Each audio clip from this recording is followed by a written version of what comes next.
Hi there, everyone. My name is Christian Eschbach, and welcome to one of my album reviews. Today, I am going to be looking at a soundtrack that is a cool soundtrack. I dig this soundtrack.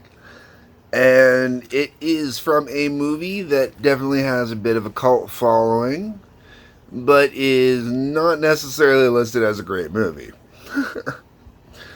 I'm not sure if the world knows the history of how Kiss stinks up movies. And no, I'm not talking Kiss Meets the Phantom. Detroit Rock City. Detroit Rock City, a movie about four boys chasing after tickets to go see Kiss and all the hilarity that ensues. I actually love the movie. I think the movie's hilarious. The inside jokes, the little hidden things here and there, stuff like that is great. It is perfectly campy and cheesy. And as much as I like the movie, I love the soundtrack. But they did something really cool with this soundtrack versus what they did in the movie. And I think part of it has to do with legal publication rights. Because there's certain songs that are in the movie that they had modern bands, well, modern at the time, because this would have been, what, 99? Yeah, this album was released in 99, so the movie was like 98, 99. So they had modern bands of that time covering classic rock songs from the album. This was all kind of, executive producer was Doc McGee, and like this was definitely a whole Kiss inspired thing. Now the movie itself is cool because it actually has two somewhat larger names in the movie. You have Edward Furlong, who at that time would have been riding off the Terminator high, a few years later, obviously, but riding off the Terminator part. This was probably one of the last movies I think I've seen him in. And then you've got Sam Huntington on the other side, who his career, Jungle to Jungle, if you're a Disney fan, started off here. But he progressed and became a somewhat bigger name himself. I absolutely love that he actually showed up on the Veronica Mars series after he did this. Anyways, getting off topic because I'm focusing too much on the movie. The soundtrack on here. Let's get into that. I'm going to cover all the regular songs, and then I'm going to cover the actual covers at the end, because they require a little more detail, I think. So you got... so I'm going to start at track 2 in this case. Kiss, Shout It Out Loud, track 2. Of course, there's going to be a lot of Kiss on here, okay? It's a Kiss movie. So there's going to, be a lot of Kiss on here. Shout Out Loud. It's one of those Kiss songs I was never really a fan of. I don't ever want to see them even do it live. I have no interest in that one. Then we go to one of my all-time favorite Van Halen songs, which I've actually already covered, Runnin' with the Devil. If you want details on what I really think about Runnin' with the Devil, go watch my review for the first Van Halen album, which I did as part of a Van Halen triple shot. We're going to skip track 4 because that was a cover. We're going to get to track 5, Black Sabbath, Iron Man. One of the most overused Black Sabbath songs, but it works and it really brings a good laugh when it shows up in the movie. I have not covered Black Sabbath, Iron Man yet as a review. I promise I will get to it, because how can I not cover the Paranoid album? Then we get to track 6, which we skip for the moment. Track 7 we're going to skip. Track 8, Kiss, Detroit Rock City. Well, that makes sense that one's on here. I do not remember if this is the original version or if this is the redone version for the movie, because or remixed. I can't remember if they remixed it or they redid it, because they actually had to add in a few slight little parts. Oh, you know what? I know this is not, because it doesn't have the dead stop in the middle, right? Not the way that Yeah. Anyways, this is the original version. So if you've heard the original, you've heard this one. I am a fan of Detroit Rock City. I mean, part of that is the fact that I grew up right next door to Detroit, but you know.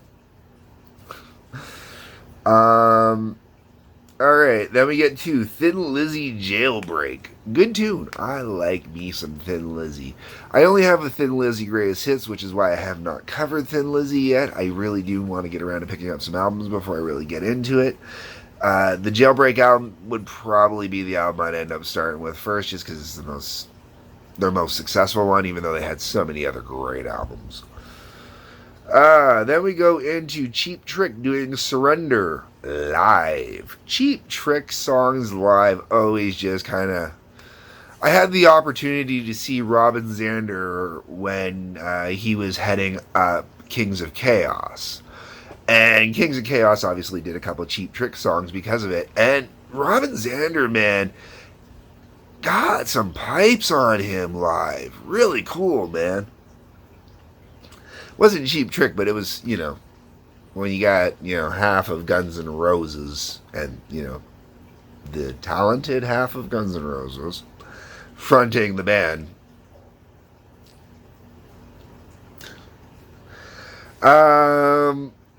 Then we get into David Bowie's Rebel Rebel. I know I have not covered enough Bowie yet. There will be a triple shot of Bowie coming as well. Bowie is fantastic. There are very few songs I dislike from Bowie. Rebel Rebel's a good tune, but it's from the time period where... No, I wouldn't even say the time period. The music itself is just kind of a little more... getting a little more poppy, a little more commercial single, and it's a good tune, but not quite what I was into. We're going to skip track 12 because that's a cover. Then we get to the Runaways doing School Days. I love the Runaways. Runaways are a highly underrated female band. I think one of the biggest reasons why they are so underrated is because they did rely, due to management, they relied very heavily on the gimmick of oversexing themselves, especially as a bunch of teenage girls. It can be considered very cringeworthy by today's standards. But the Runaways themselves as musicians, we're talking Joan Jett, Lita Ford, Suzi Quatro. I'm sorry, I can't remember anybody else at the moment. But those three names alone did some major stuff. Major stuff. Then we got Sweet doing Little Willie. This is a fun song. It's a really, really fun song. Like, it's got a cool beat to it. I actually currently don't own any Sweet, and I really need to get into some Sweet. I've only ever listened to Sweet Greatest Hits, and, you know, every Greatest Hits of theirs I've ever heard, I've really enjoyed. If you're watching this, if there is a Sweet album I should go pick up, leave it below. I will go pick it up. I do want to get into some Sweet.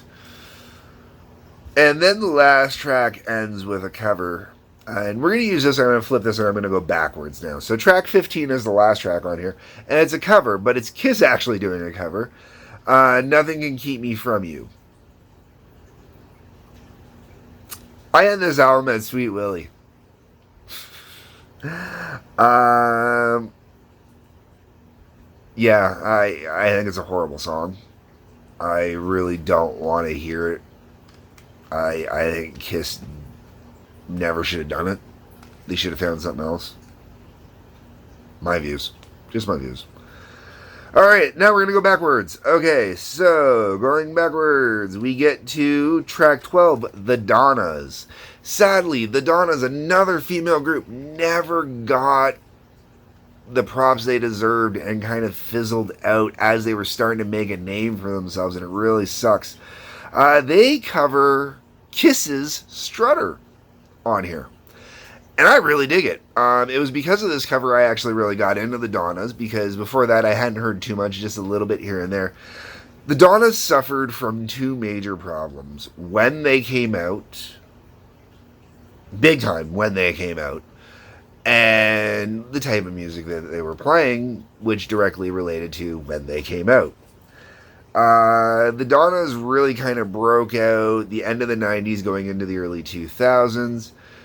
The problem in that time period was grunge, goth, industrial, rock. I mean, true rock, 'cause that's what the Donnas were. The Donnas were true blue, good quality rock. It wasn't catching for them properly. And then you add in on top of that, unfortunately, female musicians. Female musicians have never been able to get the notoriety they deserve. And it's really true. It's not fair. You know, Heart, one of the few majorly female fronted bands from the 70s forward that did successfully well. I mean, because you had the Mamas and the Papas, so you had, you know, female, majorly female there, but it was still male driven as well. You know, like it was a duetted. But Heart was the only like major female fronted band that did pretty successful through the 70s and going forward. The Runaways imploded. Joan Jett did okay in the early 80s, and, you know, Lita Ford did okay in the early through mid 80s. But female music in general just kind of fizzled really badly. And it took until The Pretty Reckless and Hailstorm came about. Because even me loving Hole the way I did, Hole was always seen as a joke, and everybody was always tearing down Courtney Love for, you know, being a bad songwriter, and always saying it was always the guys that were supporting her and holding her up and this, that, and the other thing. And that's how it always is with female bands, and it really sucks. So the Donnas got screwed for that reason, because they were still lumped into that. It was before the days of the talented female rock musician really taking off. Alright, that was track 12, and then we're going to scoot down to track 7. Yet another female band did not get the notoriety they deserved. Drain Sith, or Drain STH. They did 20th Century Boy. Now, they were a female metal band, and I mean metal. And I really dig what they do on here. Now, I never really got into them because I just wasn't into their sound. It was a little too kind of industrially for me. But if you are into, I believe the band's called In This Moment, you'd probably dig them. Similar sounds, you know, really, really kind of cool that way. Then we go to Marilyn Manson doing A Highway to Hell. I have a love-hate relationship with this song.